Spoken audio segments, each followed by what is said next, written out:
Hi, I hope you're having a great day. My name is Matt. Welcome back to the 90-Day Teacher. This video just came about because I hate spending ages on PE assessments, and this little tool and trick I am going to use so much. So I wanted to share it with you.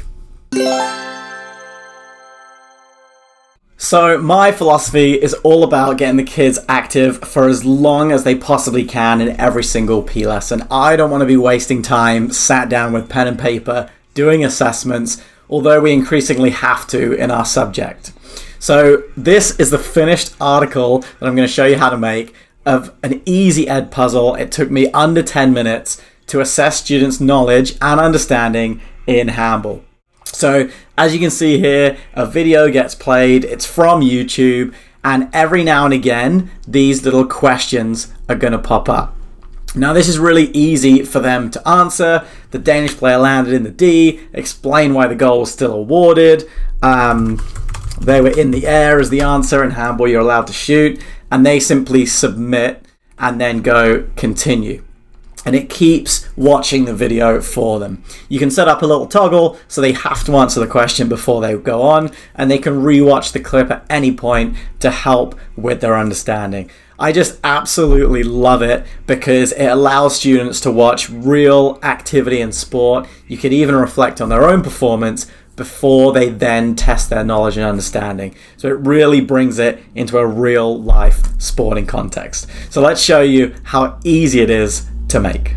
Okay, so step one is simply to go to YouTube and to find a video of an activity that you can use. EdPuzzle connects with pretty much every video apart from a few minor licensing things. So find that video that you want to. Here is my Handball video, and you can simply just copy and click the URL at the top on the browser.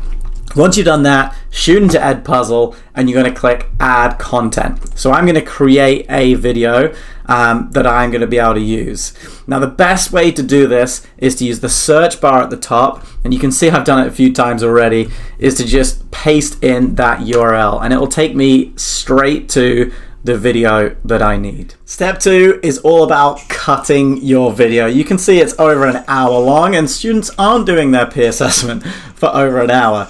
But you can see there's a lot of wasted time and energy during YouTube videos that we don't need students to be watching. So there's two simple ways to cut the length of your video to exactly where you need it to be. First one, I can just drag this, and you can see now that it would pick the video up in the 11th minute here, which is around about minute 8 of the game. I can also bring the end right down to turn my video now into a 20-minute section, which still would be a little bit long. Naturally in sports you also get little breaks, so it has a neat little feature where you can just click on the line at any point and you can add in a cut.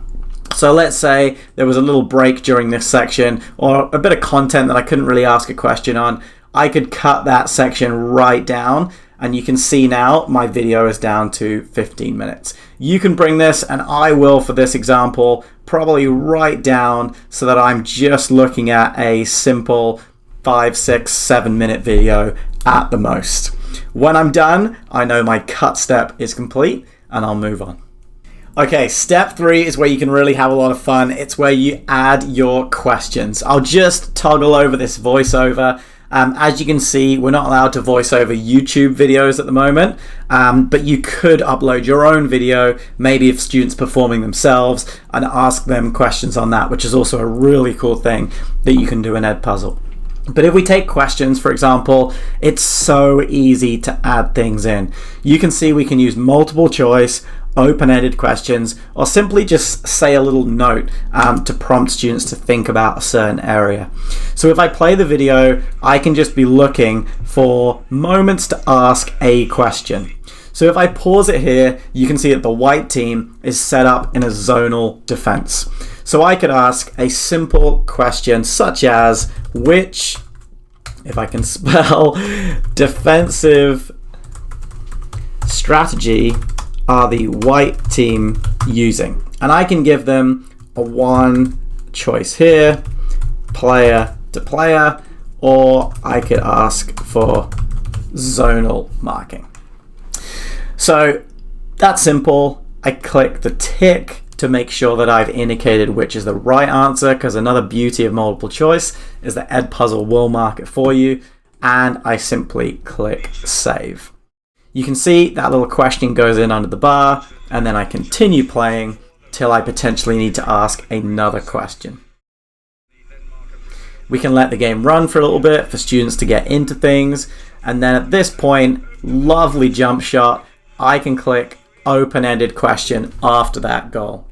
So it could be something like an explain question. If we use Bloom's taxonomy, an open-end is going to be a little bit more challenging. Explain how the player was able to create a free shot at goal. Now, obviously the defense didn't get back very quickly, and that could be a question that students could answer in multiple ways, and I can click save. This process repeats all the way throughout the video, and obviously you can make it as long or as short as you want. You can have as many open-ended or multiple choice questions as you need, and as you can see, it's just a fun way for students to demonstrate their knowledge, because they're really applying it to a real-life sporting situation. And then all that's left is step 4, which is simply to finish assign to your students. And you'll see the button here. If I click finish, it's then going to create that final EdPuzzle for you to give to your students. Now, the amazing thing is that EdPuzzle is synced up with Google Classroom. So if you're a school that uses Google Classroom, you can simply click assign on the right-hand side, and I could assign it to any of my PE groups on that point. If potentially that's not something that you've got, you can simply share a link of your video with your students and upload it to anywhere that you need to. I'll share a link of this video in the description below, so feel free to test your handball knowledge. One final top tip that I just wanted to add on to the end here is this live screen. So if you can imagine a class or a gym where all the students are on a tablet or a laptop and they're completing their knowledge and understanding or their assessment, you can actually see on your screen how far through the video students are. This is so useful because if anyone's struggling or they're stuck on a question, it becomes really apparent really quickly, and we can just pop over and help them out. Really great feature.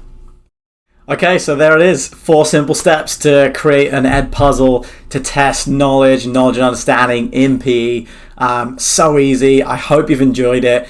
Do hit subscribe because I'd love to keep putting videos out there, and it is so encouraging to know that people are watching. Have an amazing day, whether you're teaching or not, and we'll see you on the 90 Day Teacher sometime again soon.